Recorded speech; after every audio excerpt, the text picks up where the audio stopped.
Good morning, good afternoon, or good evening.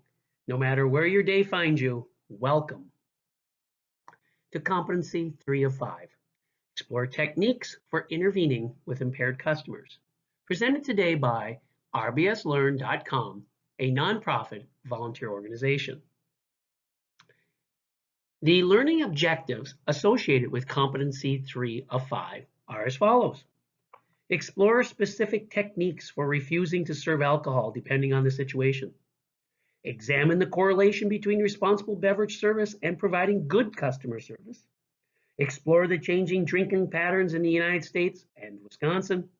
And lastly, compare and contrast difficult customer situations.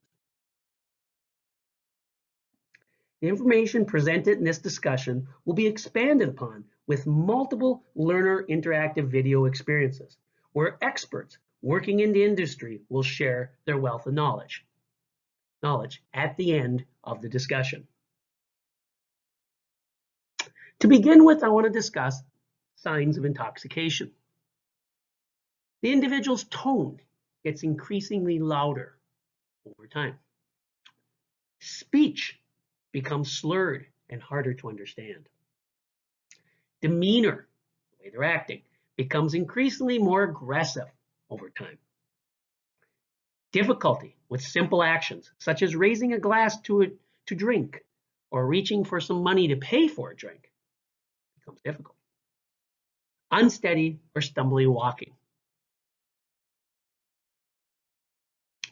To build on those signs of intoxication, let's now talk about some simple but important strategies to deal with an intoxicated individual, customer.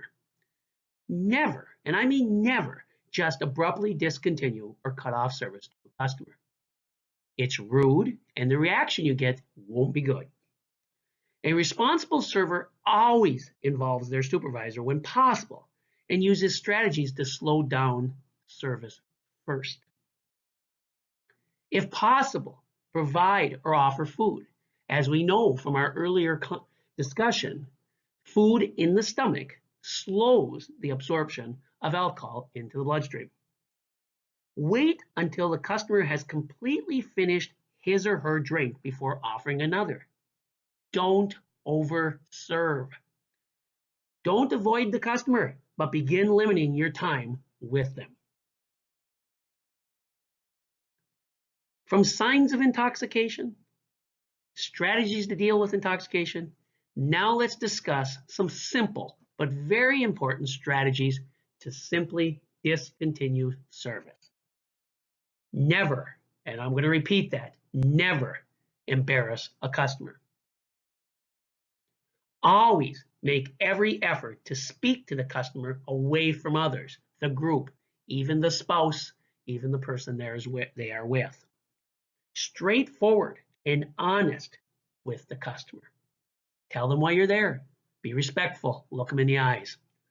Always make sure the customer has a ride, and if not, call a cab, Uber, and understand all the options provided by the tavernly, including Safe Ride. Understands that discontinued service can always be done respectfully. Strategies to discontinue service.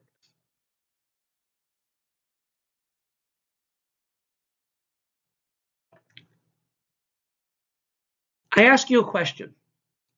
Is there a correlation between responsible beverage service and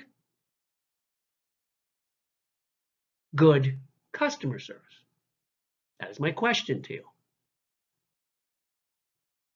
My second question, is there a correlation between responsible beverage service and reputation in the community of the establishment? And my final question to you,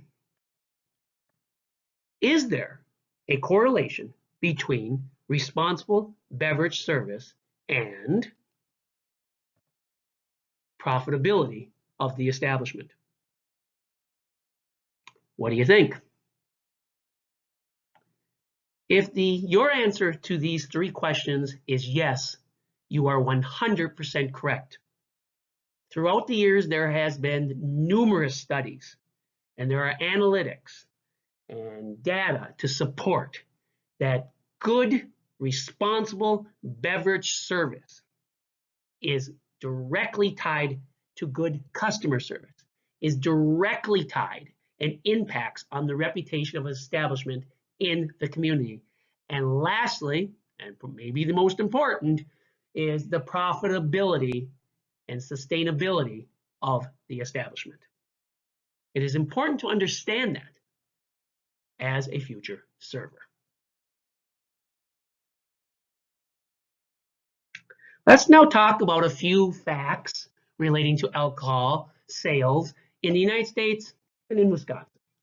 Supplier gross revenue of alcohol beverages in the United States in 2017 by beverage type. So throughout the United States, about $34 billion in beer was sold. About $12.5 billion of wine. And lastly, about over $26 billion worth of spirits, scotch, whiskey, all those types of spirits. It's a lot of alcohol, folks. In Wisconsin, as of 8/1/2017, per capita, per individual living in the state, we consume 2.98 gallons of alcohol, about 1.39 gallons of beer, wine, and spirits, about 1.2 gallons. The statistics change every year, and you can look at them differently, but the facts are simple. We are, in Wisconsin, have a culture that supports and in many ways looks forward to the consumption of alcohol, and thus adds to the importance of being a responsible beverage server. All right, some challenge questions. Number one, true or false? A primary sign of intoxication in a customer is difficulty with simple actions such as raising a glass. True or false? If you said true, you are correct. Good job. Challenge question number two. Again, true and false. Strategies to deal with intoxicated customers include providing food, if possible. True or false? If you said true, you are correct. Good job. Challenge question number three, this time multiple choice. Which of the following is not a strategy to discontinue service? Always makes every effort to speak to the customer away from others. Is straightforward and honest with the customer. Always make sure the customer has a ride, and if not, calls a cab. Embarrass a customer if necessary. Kind of silly, but which one do you believe is correct? Meaning it is not. And of course, we never, and I must emphasize never, want to embarrass a customer, especially if they are intoxicated. Finally, challenge question number four, once again, multiple choice. Here we go. Which of the following strategies to deal with customers who have become intoxicated are appropriate? Abruptly discontinue or cut off service to a customer. Don't avoid the customer, but begin limiting your time with them. Wait until the customer has completely finished his or her drink before offering another. A responsible server always involves their supervisor when possible.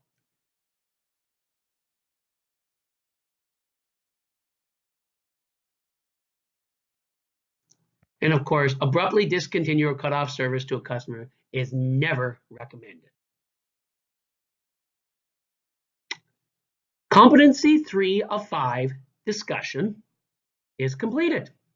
Explore techniques for intervening with impaired customers. The information presented in this discussion will be expanded upon with multiple learner interactive video experiences, where experts working in the industry will share their wealth of knowledge. Close the window and return to the web page and complete the next step by watching the video.